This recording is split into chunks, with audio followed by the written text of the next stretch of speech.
ginnaaw ñuy dem rubrique actualité Ibrahima Lissa Faye invité Safiatou Cissé fekk nañ ci plateau bi Ibrahima ñu ngi lay nuyu. ci chaîne YouTube Walfadjri ak ci Facebook bi ak ci plateforme bu mu mën doon. di invité gars yi ñu gën a abonné. te xam ne télé bi moom ay charge la mais chaîne bi moom foofu kenn amul droit dagg fa Walfadjri. waaw et foofu lay gën a amee doole et on verra bien.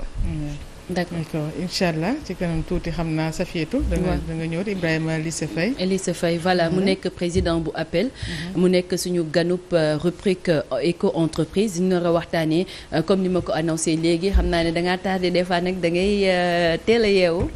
donc ñu nar a waxtaanee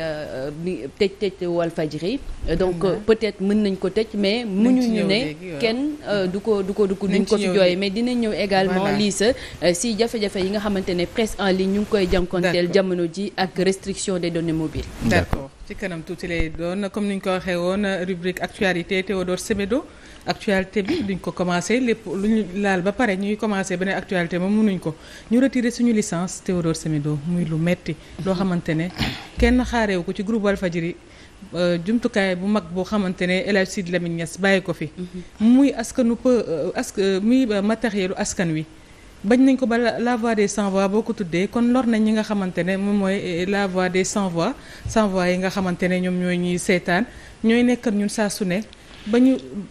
si xol la nekk neex na ñu jël télé askane ko ab askan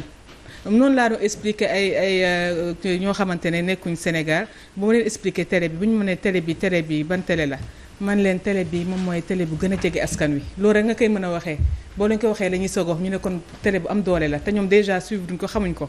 kon ça veut dire que kon ñun suñ télé bi màggaay bi fa mu toll rek kenn mënu ko mesurer tey ñu ñëw jékki-jékki rek dindi licence comme ça. waaw léegi li mu mën a wax rek mooy remise en cause des acquis démocratiques parce que tey ñun li ñu doon xaar ci Macky Sall mooy mu faire plus que ses prédécesseurs. mais su fekkee ne yow da ngay ñëw li nga xam ne presse bi parce que fi ñu ko doon xaar tey mbirum code de la presse ay yenn affaire la ñu ko doon xaar mais boo ñëwee di def moins que tes prédécesseurs di couper ay signal te dara jaru fi fàtte parce que li ma doon wax rek Macky Sall amul fu mu demul ba Walfadjri ay déclaration 0h30 man mii jël naa Macky Sall à 0h30 man waaw bañ ko tamit daxee yëmbal ñu sànni ko xeer attaqué cortège am maa fa ñëw dimanche boobu maa ko jël dimanche boobu bañ ko attaqué ka ko attaqué transhumé na ci moom waaye bañ ko attaqué man mii lañu woowoon ma ñëw jël ko ba mu ko jàllee rajo police ñëw wàcc protéger ko ba keroog muy def tournéem 2 jours biir yëmbal nord kenn du ma weddi si ay naataangoom kon lenn loo xam ne dara jaru fi fàtte te lii c'est une grave atteinte à la démocratie parce que presse mooy rempartu démocratie yow mënoo ñëw ne démocrate nga ngay museler presse je crois que lii c'est une honte xaaraw nañ lépp lii ba mu des lii je crois que tey il faut que képp nga xam ne mooy sénégalais yi nga xam ne ñoom dañoo gëm mbirum démocratie bëgg jàmm war nañ wax ci lii amul ñëpp ki muy kilifa diine yi kilifa aada yi ak organisation droits de l'homme yi. Et que Théo pour t'appuyer foofu noonu mooy le fait que à part télé yeeg rajo yi nga xamante ne da koy tëj doon na wax ne man bu ma ñëwee du ma tëj benn journaliste on a vu sous son magistère l'arrestation de beaucoup de journalistes. De la fermeture de maisons de presse 3 jours 4 jours nga dem 1 mois 7 jours nga dem 1 mois tey jii. nga nangu licence mu doon loo xamante ne xaaruñu ko ci njiitum réew aussi si on te dit que par exemple le pouvoir les médias ce n'est pas le 4e pouvoir mais les médias c'est le premier pouvoir donc mu doon loo xamante ne lu am solo la ñoo xamante ne bu fekkee ne njiitum réew yow mi nga xamante ne booy wax fa ngay dem wax pour ñu dégg la da nga kaa war a jox gëdd da nga kaa war a cëral loolu li nga wax exactement xam nga war a cëral média au lieu nga cëral ko nga xeex ko lii sa du ma bàyyi ma fen li nga xam ne lañ doon xaar ci Macky Sall mooy ay code de la presse avancement média yi avancement conditions de travail et de vie des journalistes mais pas ñu leen di delloo année 1900 xaw ma ñaata xalaatul woon loolu xam naa dinañ si gën a ñëw waaw. non mais en fait Théodore da nga wax ne il a fait pire en fait il a fait moins que ses prédécesseurs. Moi je dis il a fait pire. Il a fait pire parce que tëj Walfadjri c'est le summum. C'est le summum. Et bu doon dafa def sax faute bu jar ñu koy tëj sax ñu mën a wax mais pour man fa am benn singali gu ñu singali Walfadjri bu ñu ko tegul fenn. Et boo xoolee ba xool Walf li mu doon def moom la chaîne télé yu nekk ci YouTube yëpp doon def moom la yenn rajo yi doon def am na sax ay chaînes internationales yoo xam te ni ñu ko doon def mais pourquoi ñu tàmm ci Walfadjri ñëw di ko tëj lu xew nañu wax ne am na leen lu xew loo xam ne bëgguñu ko wax nañu wax parce que en fait man franchement le ministre là est quelque part aussi il est commandé par Macky Sall. C'est ça, il faut quand même le dire. Oui, parce qu'il n'ose pas prendre comme ça des décisions. Oui, une décision aussi grave. Ouais. Retrait de licence, retrait définitif de la licence de Walfadjri. Ah mais non. Moo tax nag duñ ko bàyyi noonu. Loolu moom lu mu jaar dinañ ko def. Maanaam. D'accord. Non. Loolu moom dem ci guddi. À 21h. La CAP s'est réunie. On est tous là-bas. Et tey jii nii on a une action on va rencontrer tous les responsables des médias et tous les journalistes. Semaine bi yëpp y aura des actions. D'accord. am na ci loo xamante ne du ma ko wax fii parce que dafa am ñuy xaar bu ñu ñëwee ñu teg plan d'action boo xam ne dañ koy dérouler. Et na xam ne bu jaree chaque semaine ñu marche wala ñu sit-in dinañ ko def mais kii moom nga xam ne jàmmam jeex na. i dootuñu nangu vraiment mu fi toog bay naan di xalaat di tëj beneen télé wala tëj beneen rajo. waaw et vraiment en fait avocat boo xam ne sax wax dëgg fa yàlla kenn xamu ko ci baraw bi. man ba mbirum politique laa ko mos a xamee man mosuma dégg dossier boo xamante ne bu am solo la bu mu gérer mosul am. vraiment et puis yow. mais li taxi wax xam nañ ko code de la presse bi bu fekkente ne kiw na dem jël code de la presse bi mu def kii de chevet mu lire ko mu xam li ci nekk bu dee xamu ko nag na ñëw ñu jàngal ko parce que ñun ñoo tabax code bi xam nañ lu ci nekk et ba léegi dañ ci nafar ba léegi donc bu dee xamul code bi na ñëw ñu xamal ko et donc moom dafa wàcc yoon carrément et malheureusement on assiste vraiment état boo xam ne gouvernement boo xam te ne moom yoonam nekku ci lu ko lu mu bëgg la xam li ko arrangé la xam le reste il s'en fout et bombardé jàll te nekk on est dans un pays quand même ni on a des droits. D'accord. On a des droits. D'accord. Ibrahima li sa xam naa danga ko élargir bu baax ak dinañ ko Safiatou Cissé léegi ci rubrique am Pathé Meng ñu dundandoo. Bon Fatou j'ai juste moom envie juste ma def benn affirmation gis nga ce gouvernement là a fait une haute trahison sur tous les plans. Haute trahison constitutionnelle, institutionnelle, populaire, médiatique, c'est-à-dire aspect boo xalaat que ne maanaam ils sont en train de nous piétiner ñu ngi ci et ce qui est malheureux dans cette histoire moom mooy alors ils sont en train de le faire ak fierté alors ñun arrogance ak arrogance dans une certaine mesure c'est-à-dire on se pose ñun la question de savoir c'est-à-dire ñoom comment est-ce qu'ils nous ont dupés durant tout ce temps ba yegg ñu fii nii quoi c'est-à-dire comment est-ce que les choses se sont passées au fur et à mesure c'est-à-dire ñun ñuy gën di bon la volonté populaire ne peut pas être faible mais naka la ñu mën a toog di xool ba circonstances yi yegg si fii nii et ça fait très mal quand ça se passe comme ça sans que maa lay wax ne que alors bu ñu doon sillonner un peu les artères de Dakar démb mais Fatou tu vois des gens yoo xamee ne nii c'est-à-dire da nga leen di gis xam ne ñii seen xol day metti quoi c'est-à-dire ñii ils ont peur c'est-à-dire les gens sont là ragal nañ sax wax ci kanamu micro yi parce que tout simplement alors am na leneen lu ñuy craindre imagine entre 10h ba 13h rond-point Sandaga c'est-à-dire foofu c'est maanaam le business marché quoi nit ñi doon dox ambiance bi nekk fa nga gis xale yi nekk ci li ñu war a nekk mais je te dis Théo démb laay toog di xool ba man dam j'ai envie de pleurer en quelque sorte mais sama xol mayuma yenn affaire yi c'est-à-dire dañuy def ñaari wala ñetti peloton yoo xam ne dañuy ñëw di dàq xale yi nga xamee bu ñu xëyee suba foofu la ñuy ñëw rangu jël ay bagages commencé di jaay fin de journée nga am sa benn 3000 benn 5000 boo yóbbu sa kër. c'est-à-dire ñu leen di dàq quoi pour ñu génn dëkk bi biir Dakar nga xamee ne que ñun ñëpp ñoo ko bokk. et aujourd'hui on revient nous dire que voilà officiellement donc on a retiré alors li nga xam ne moom mooy licence bu Walfadjri on est tous témoins ci li nga xam ne moom mooy li fiy xew c'est-à-dire récemment fii Liberté 6 xale yi bi ñu leen fi dàqee ne leen dootu ñu jaay fii Fatou man maa leen jël fii la ñu ñëw ci buntu Walfadjri taxaw ne il faut ngeen jël ñu au moins sax pour ñu wax pour mën a dégager lu nekk ci suñu xol c'est-à-dire fan la Sénégalais yi di demaat encore une fois pour mën a wax li leen naqari c'est-à-dire ils ont véritablement non def nañ Fatou. gars yi def nañ moi je vais paraphraser les propos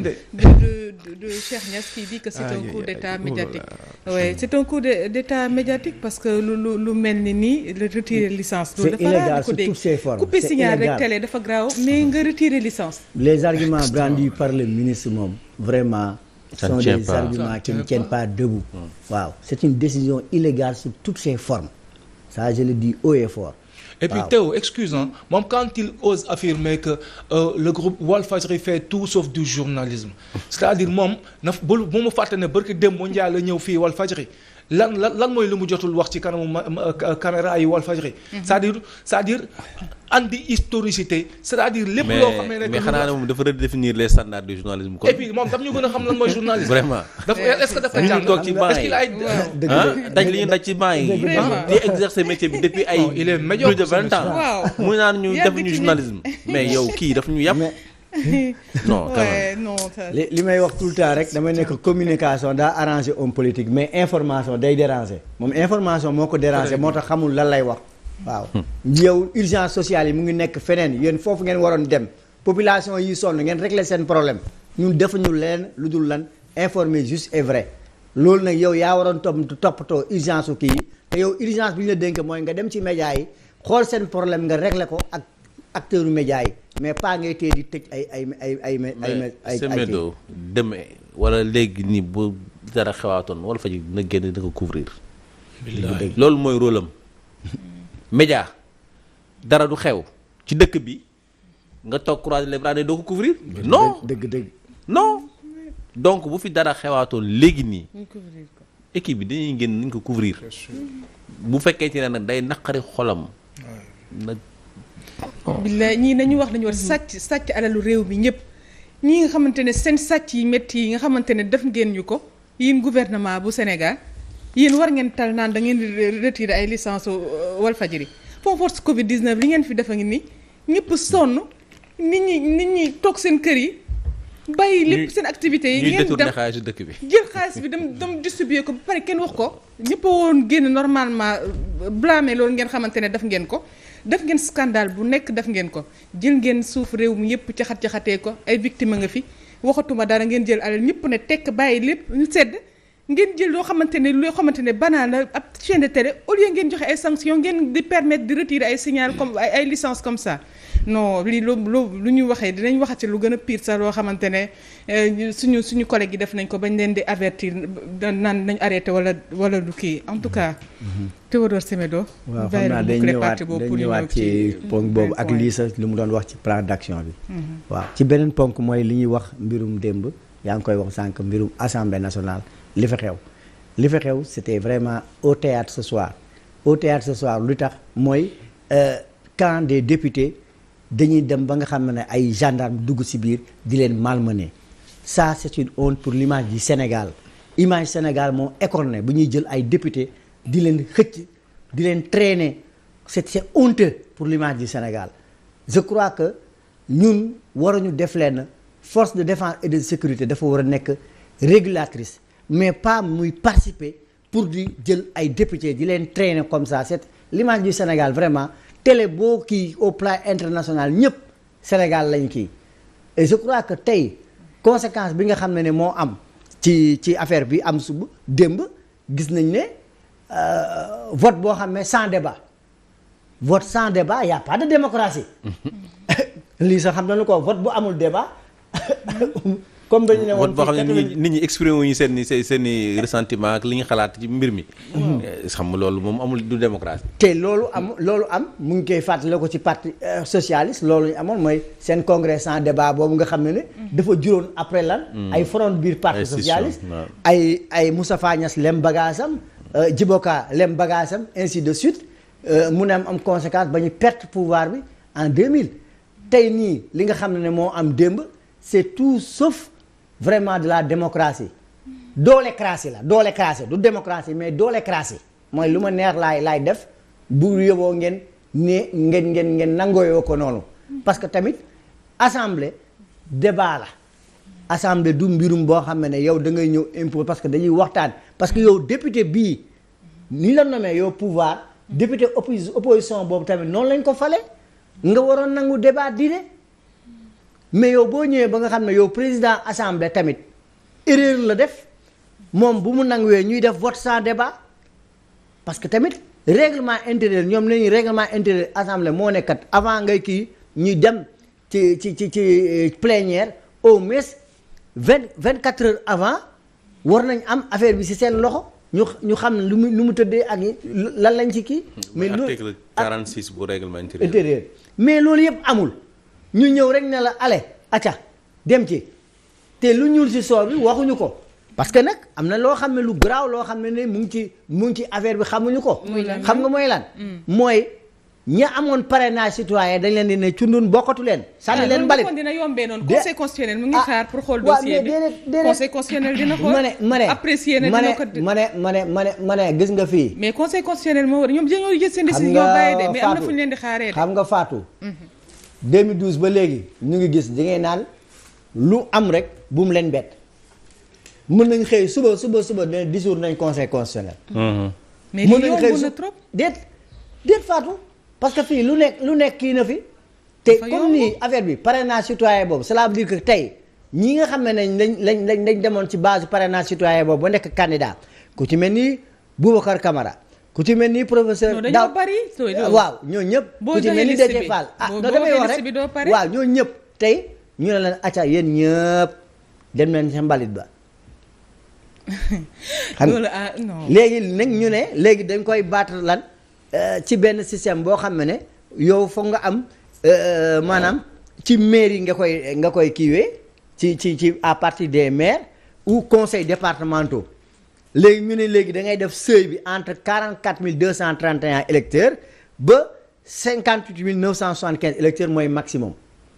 xam nga loolu mooy wane ne tey kon fu ñu toll tey mooy doolécratie nekkatuñu démocratie mais doolécratie mooy lu ma neex laay def yow si kaw loolu nga ne na nga woote dialogue da ngay woote dialogue boo xam ne yow pourtant kañuy saaga tey mooy Alioune Tine bi ñuy tey ñëw di encourager moom ba mu leen woowee woon nañ def dialogue ñooñu waa nguur gi dañ ko daan dem saaga ne respectons strictement le calendrier républicain électoral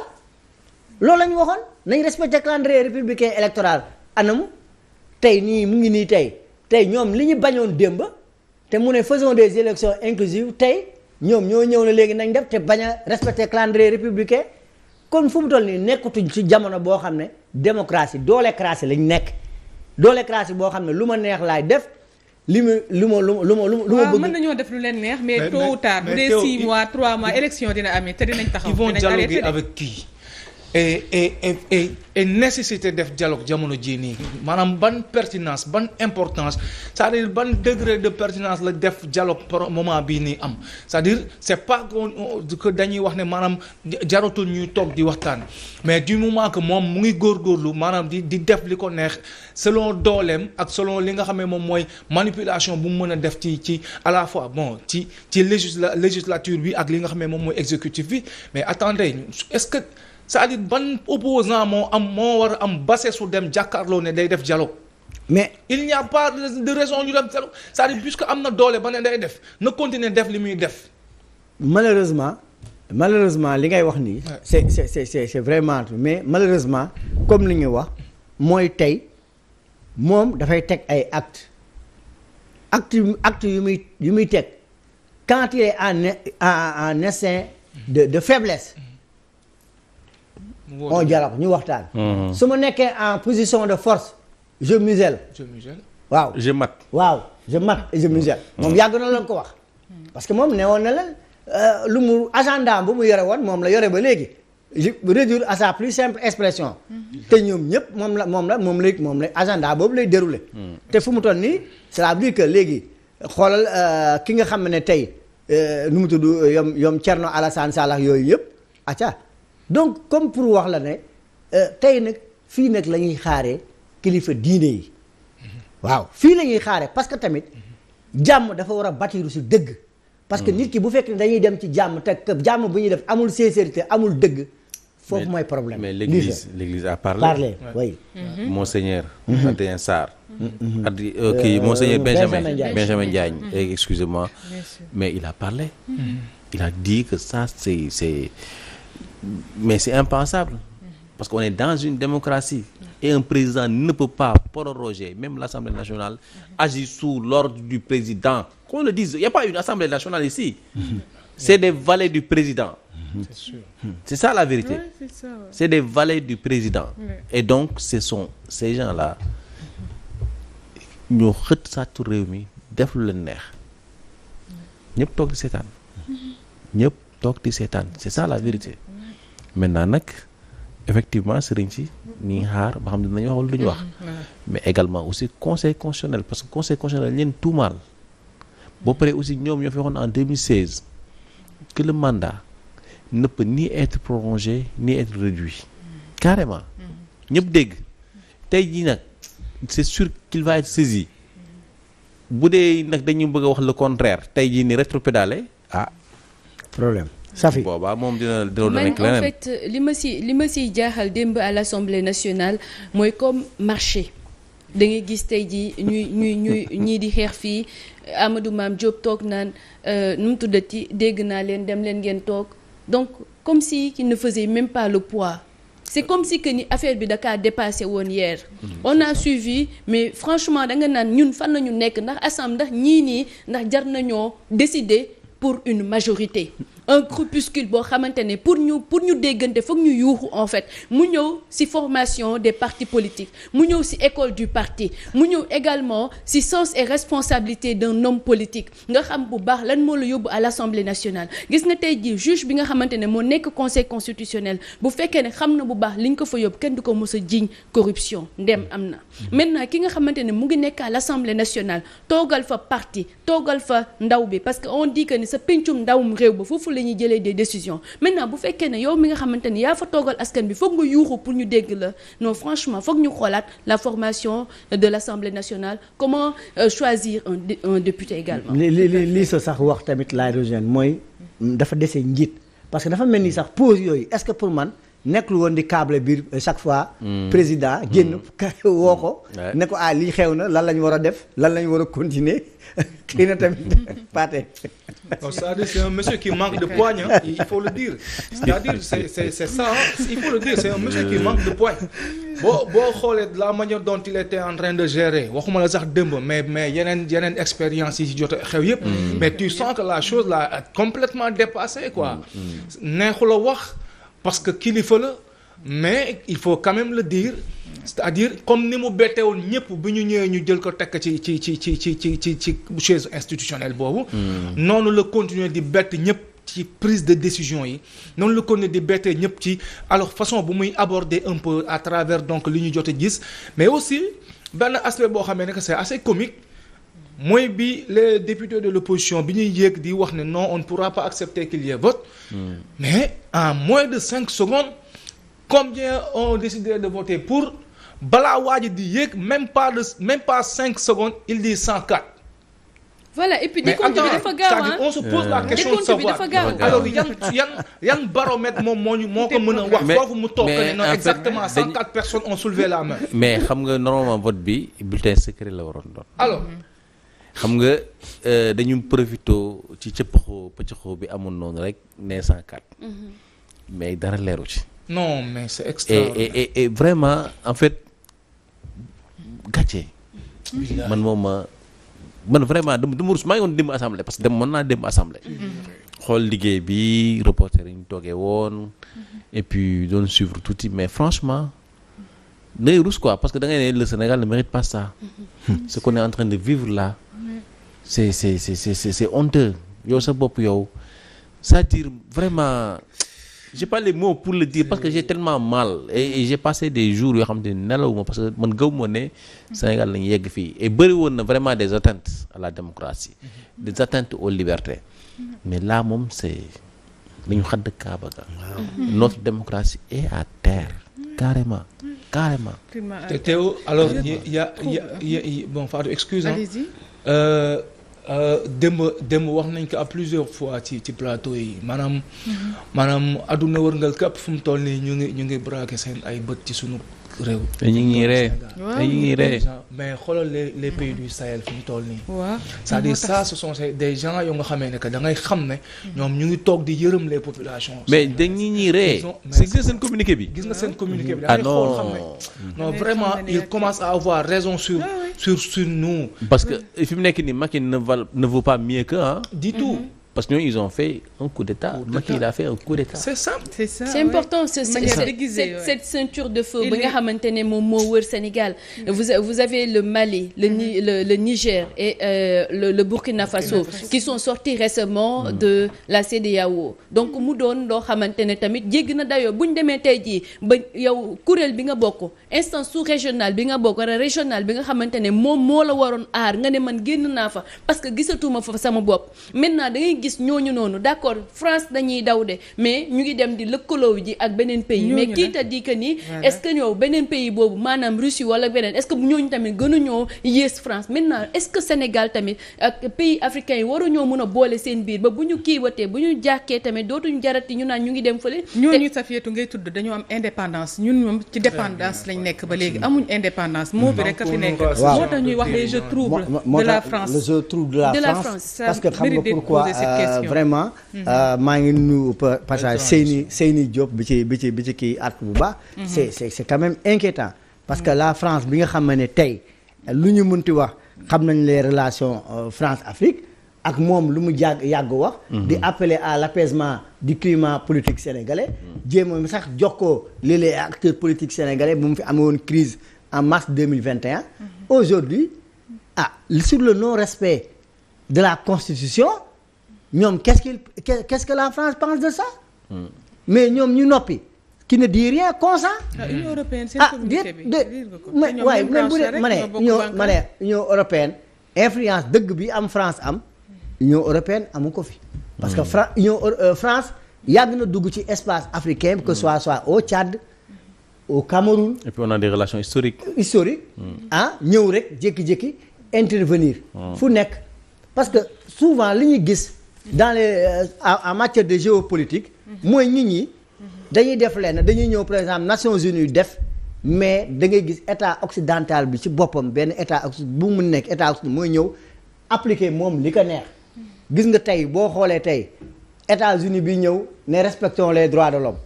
mais ba mu bëggee ñëw dugg Panama mais est-ce que c'est l'ONU qui lui a donné l'aval daa xëy rek avec le général Ortega ñëw rek def imposer lu mu yemba ñëw enlevé da ko tawat dem yoonam donc bu ñu te pourtant signé nañ ci ONU principe de non-ingérence dans les affaires intérieures d'un État France signé na ko mais pourtant France ba muy dem Comores doon jël Bob Denard pour mu dem def affaire ay coup d'État est-ce que jëm na xool na principe ONU boobu non-ingérence dans les affaires intérieures d'un État alors que tey la démocratie population bi te li ñuy def nii tey c'est anticonstitutionnel sous toutes ses formes kon tey ñoom war nañ wax lii pour que parce que tamit élection yi dafa amoon calendrier républicain ñoom ñoo wax foo toog ñu ne respecté wala calendrier républicain électoral léegi tey yow nga bëgg violer loolu mais y a problème en tout cas merci beaucoup Théodore Semedo ci li nga indi ci actualité léegi rek ñi dem ci rubrique li nga xamante ne mooy éco-entreprise ak Safiatou Cissé